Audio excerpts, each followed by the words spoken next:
सोने की कीमत पहुंच चुकी है 1,15,000 रुपए प्रति 10 ग्राम। जी हां, 1,15,000 रुपए। तो अब सबसे बड़ा सवाल यह है कि यहां से सोने का भविष्य क्या है। इस विश्लेषण में हम इसी पहेली को सुलझाने की कोशिश करेंगे। तो मतलब सवाल सीधा है, क्या सोना यहां से नीचे गिरेगा या फिर 1.5 लाख का आंकड़ा पार करेगा?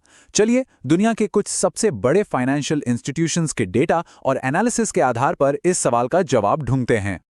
तो सबसे पहले ये समझना बहुत जरूरी है कि आखिर सोने की कीमत में पिछले कुछ ही महीनों में ये 40% का जबरदस्त उछाल आया क्यों। चलिए इसके पीछे की दो बड़ी वजहों को समझते हैं। देखिए, इस पूरी तेजी के पीछे जो सबसे बड़ा कारण है वो है दुनिया भर के सेंट्रल बैंकों की तरफ से हो रही जबरदस्त और लगातार सोने की खरीदारी। जरा इस नंबर पे गौर कीजिए, 36,000 टन से भी ज्यादा सोना। आप अंदाजा लगा सकते हैं ये कितना होता है? मतलब हजारों ओलंपिक साइज के स्विमिंग पूल भर जाएं। ये दिखाता है कि ये ट्रेंड कितना बड़ा और सीरियस है। और ये आंकड़े साफ साफ बता रहे हैं कि ये कोई छोटा मोटा ट्रेंड नहीं है। सोचिए, अकेले दूसरी तिमाही में 166 टन सोना खरीदा गया। ये हिस्टोरिकल एवरेज से 41% ज्यादा है। और चीन का सेंट्रल बैंक तो पिछले 10 महीनों से लगातार सोना खरीद रहा है।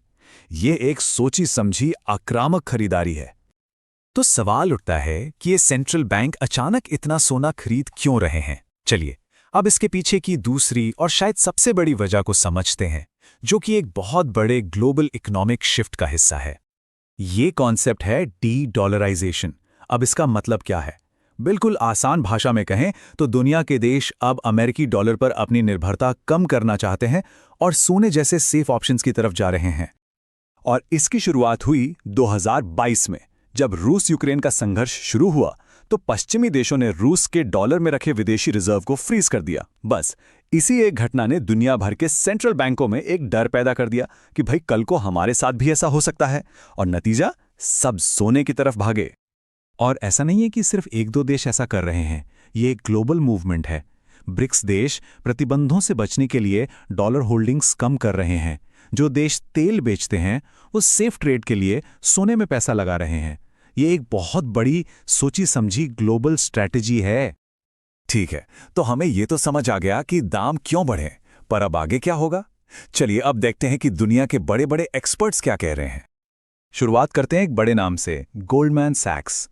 उनका कहना है कि अगर मार्केट के हालात नॉर्मल भी रहते हैं तो 2026 के मध्य तक सोना $4,000 प्रति आउंस तक जा सकता है। मतलब करीब करीब 1,25,000 रुपए प्रति 10 ग्राम।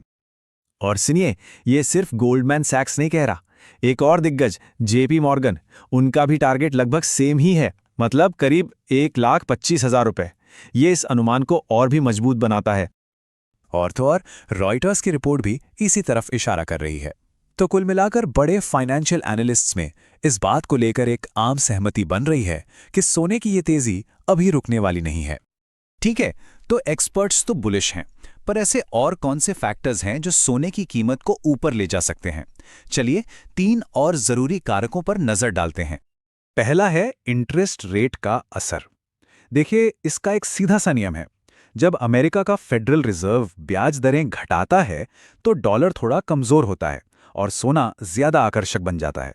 नतीजा, सोने की कीमतें ऊपर जाती हैं और उम्मीद यही है कि जल्द ही दरें घटाई जाएंगी।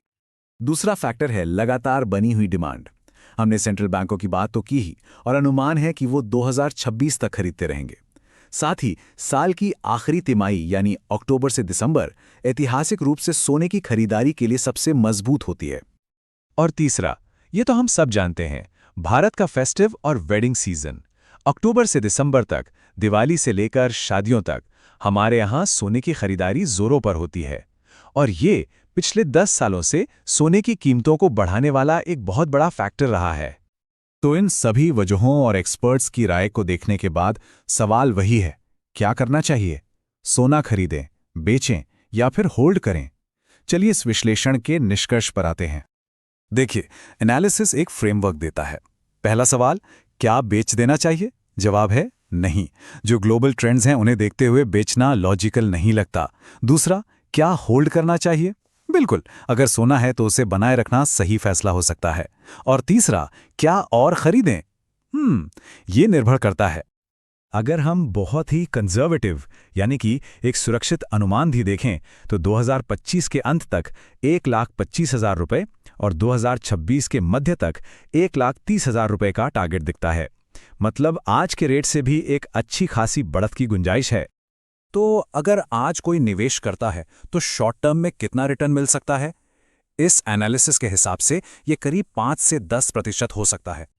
और यहीं पर आकर असली सवाल खड़ा होता है जो हर निवेशक को खुद से पूछना है। क्या अगले कुछ महीनों में 5 से 10% का संभावित रिटर्न इस निवेश के लिए काफ़ी है? इसका जवाब हर किसी के लिए उसके अपने इन्वेस्टमेंट गोल्स के हिसाब से अलग होगा। हाँ, एक बात हमेशा याद रखनी चाहिए, कोई भी निवेश का फैसला लेने से पहले अपनी रिसर्च ज़रूर करें और किसी रजिस्टर्ड फाइनेंशियल एडवाइजर से सलाह ज़रूर लें। ये बहुत ज़रूरी है। तो उम्मीद है सोने पर यह पूरा विश्लेषण आपको पसंद आया होगा। अगर आप ऐसे ही शेयर बाजार, इकोनॉमी और निवेश से जुड़े टॉपिक्स पर डीप एनालिसिस देखना चाहते हैं तो चैनल को सब्सक्राइब करना बिल्कुल मत भूलिएगा।